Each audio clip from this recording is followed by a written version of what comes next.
Started on 3-1, fourth inning. Who? Georgia. Y'all were trying to get over there, I bet. Thought we had a good scrimmage.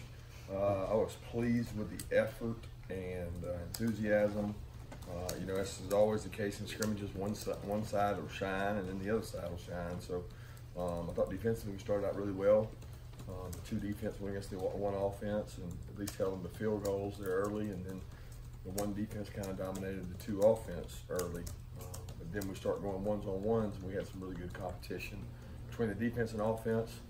I thought that the inconsistencies showed up sometimes in being able to sustain drives offensively, and then explosive plays on defense. We gave up a couple explosives, and we don't need to do that to be a good defense. But I thought they executed hard. There were some good licks passed, physical, which is what my goal was just to have great effort and great mental and physical toughness, and I thought we did have that. I thought Kamara did some good things in the punt game. Rod hit his field goals that we asked him to make. Competitive situations in the red area, you know, the offense did a good job with. I thought DeWine did some good things with his feet. He was able to break contain and get out and move around, and he got better today. He's got some improving to do, but he got better today. And overall, I was pleased with the effort of the guys. With that, I'll open it up. You mind, was there a wow moment? Was there any a great play that you could point to share with us?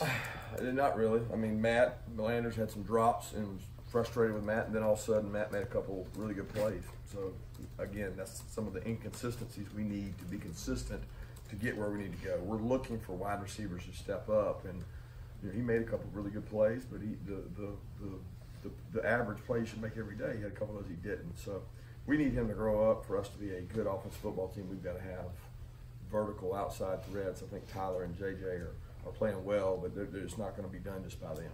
So the Matt Landers, the Trey Blunts, the Kier's Jacksons, all those guys have really got to step up. D-Rob, they've got to step up to make us dangerous on offense.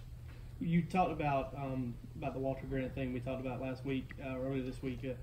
Running back and tight end, you know, kind of needing some bodies. Does that show up more in a scrimmage like that? Do you kind of notice it maybe a little bit more when you've got so much competition and speed stuff? What? The thinness at those two positions. Probably shows up less in a scrimmage. I mean, scrimmage is, you know, just two offense and defense on the field. When we practice, typically we have two spot going on. We have one offense, one defense, two offense, two. There's just 44 people out there practicing. In a scrimmage, there's 22 people. So it shows up a little bit less in regards to being thin, because you're not trying to do multiple drills at the same time. But yeah, he worked. He worked today at back, and he worked today at the outside backer. He took reps at both. Are Stetson and Mathis, did they split the twos reps today? And what's the competition there? It's competition. I mean, they didn't split the twos 50-50. Stetson got some, a little bit with the ones. He got some with the twos. DeWine got some with the twos. DeWine got some, most of the threes. So they got about the same number of reps, but not the exact same groups. With all those offensive positions, running back, tight end, receiver, knowing there are more people going to be here in the summer, how important is it for the guys who are here right now to make a strong impression on you while they have the stage to themselves?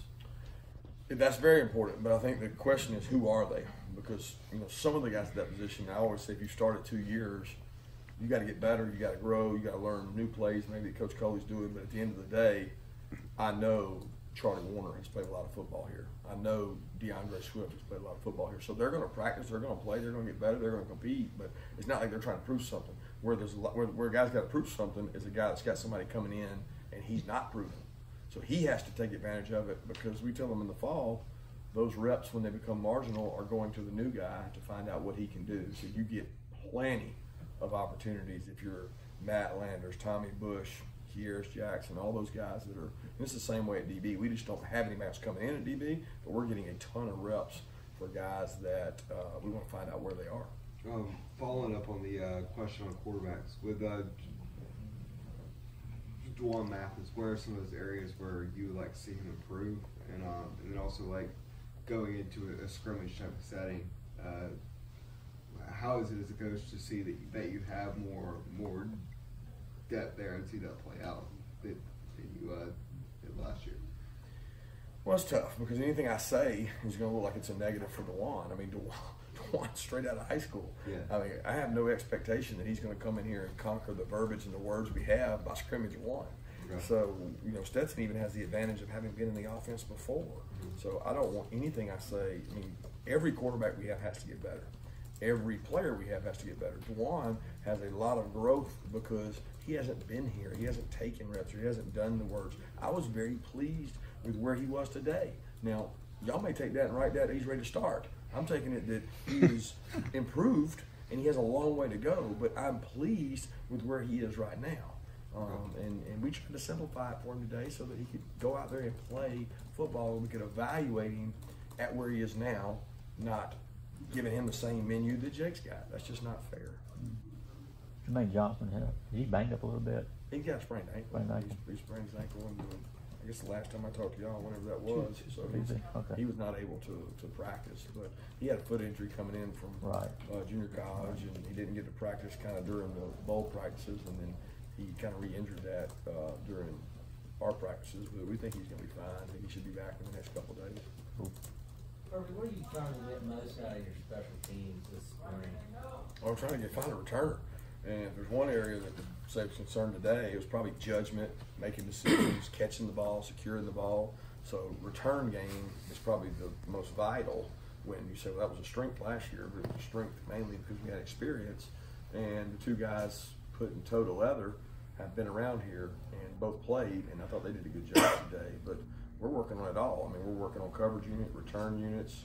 We're trying to improve kickoff because kickoff stats looked horrible last year, but Rod kicked it in the end zone at such a high rate that a few returns kicked its way down the line, when in reality we had pretty good kickoff because of Rodrigo. But we're trying to improve kickoff coverage, so we're working on them all. We did them all today. You talked about Camarda, some of the things you liked from him today. Kind of what were you talking about with that? Camarda? Yeah, Jake Camarda. Yeah, he punted the ball well. Yeah, I mean, as far as, okay. Yeah, I mean, he punted it well. He had good hang time. His hang time matched his distance. I think he hit maybe one that wasn't a winning kick, we would say. But I thought Brooks, backup field goal kicker, kicked it well. And Camarda's been kicking field goals well. Right. But I think he may have missed one today. How big were the bowl practices for Aziz Ojolari, trying to rehab from an injury, and sort of how has he performed this spring? Yeah, I think he's transitioned really smooth. I think the bowl practices for he and Devad and some of those young players, it's almost made them like an experienced vet because they got all that work and they had really not played all year, and then they were able to go play the whole game like a starter, and that helped his confidence now. He's playing better, not where he needs to be. I mean, he's got to get more physical. He's got to be able to play on Andrew and Isaiah, but he's playing a lot better because of what he did for the bowl game as opposed to like just starting now. Jake Brown's played a lot of football for you. How noticeable has that experience been through the practices this spring? Well, that's obvious. I mean, he understands things, and there's probably times that he has to be careful that he doesn't get bored because I know defensively he knows every call we got. He hears the call. He's already got his call. He knows what the next step is from getting their call and our call half the time. But that's part of growth, and that's part of him in kind of implementing his leadership to our offense to use the experience he has to say, you know what, we're not executing well. We went 3 and out against the 2 defense. That's not who we are. And I think you see him assert himself more as he's gotten more and more comfortable with it. He's done some good things with the ball. You've got to make good decisions with the ball, which he's done this far. How have your backs been so far this spring? Good. I mean, we haven't done anything live till today, so today was their first chance. And early on in the scrimmage, there wasn't a lot of places to go. It was tough sledding out there. His defense was playing really well. They were once again probably bigger weapons out of the backfield in the air than just run game. We had some nice runs, but to be honest with you, the most explosive plays by the backs came by, Brian Herring catching the ball out of the backfield and the linebacker bust, boom, 30 yards. Swift catching a check down, make a guy miss. The things you guys have seen them do. It was not an overpowering run game like you might expect. Who, concerning the slot position, Terry, Nico, Akil as well. I know Kyrus has worked there. Are there any more of those outside guys kind of getting looks inside primarily? Yeah, D-Rob's worked in there and made some plays. Kyrus obviously worked in there. Erdman's worked in there. That's an area that moving forward after first scrimmage we're going to look at and say, what other pieces do we have of outside guys that could go inside to make sure we have a threat there. Kyrus made a couple plays today, but he left a couple on the table, and that's where the consistency at receiver is what we need to be explosive. You brought up Don Blaylock in the past scrimmage. I also want to ask, is that kind of where he fits for you guys too, in y'all's mind? Well, we don't have him pigeonholed anywhere. We think Don can play all three spots, slot and both outside. He's very bright. He's intelligent. He picks up things well. We think he can help in the return game. But it's not like we're sitting there going, he's a slot receiver. We think he can play all of it. Do you think you guys have any difference makers on the defensive line? Difference makers. I think Tyler Clark's a difference maker when he wants to be, when he's playing really hard and playing quick. In a very unique way, Jordan Davis is a difference maker. I mean, he's not explosively quick, but he's a mountain of a man, and he's hard to move. And in the SEC, you need a guy like that. Are you saying an elite three technique, guy that's quick and twitchy? We don't have that right now. No, we're certainly trying to recruit it, but we got some edge guys. And when you count the defensive line, sometimes you count the defensive ends. I thought Nolan played with a high motor today and played really explosive. He's got to get more physical in the running game, but he certainly plays hard, and he's out there because he covers down and makes plays. High expectation of the offensive line. How did you think that defensive line held up in the scrimmage against that group today? It was hit or miss. I mean, again, I started out with probably disappointing at the beginning, and the defense was playing with more of a chip on the shoulder, and then as the scrimmage progressed into the third down in the red area and a lot of the other situations, the offense asserted itself, especially in the red area. So it can't be that inconsistent for the expectations of what we want our offense to be physicality-wise. We've got to be more consistent doing it, but at times they did do it. Is James Cook able to give you what more this time? You talked about it a little bit. Yeah, he carried it. I mean, all those backs kind of shared the load. They all had 9 or 10 carries apiece. Will Cox and Beal be practicing this week coming up? It seems like we didn't see them out there. Are they being disciplined, I assume? Yeah, I don't know if they're going to be out there or not. That's going to depend on how well they do their discipline. Is it tough to be happy after scrimmages in spring? I don't know if it's tough to be happy. I mean, I think it's never as good as it seems, never bad as it seems. And I heard that a long time ago, and you leave the scrimmage thinking, man, that was a great scrimmage. And then you go watch it, and you're like, oh, we got a long way to go. And then when you walk off the field feeling like you're terrible and that you're not very good, you watch it, and it was better than you thought. So I try not to get on the whole emotional roller coaster of it. We're going to watch the tape. We're going to evaluate it. We're going to move some guys around. We're going to try to get the best 11 players every situation we can get. We're going to try to grow our young players. We got some young players that don't know what to do, and that's not their fault. We've got to get them ready to play. So I don't feel any type of way coming out of it. We've had a couple of last couple of years, pretty high level of buzz, for lack of a better word, about the G-Day game. Do you feel like there's this similar excitement or anything special that build up for that game?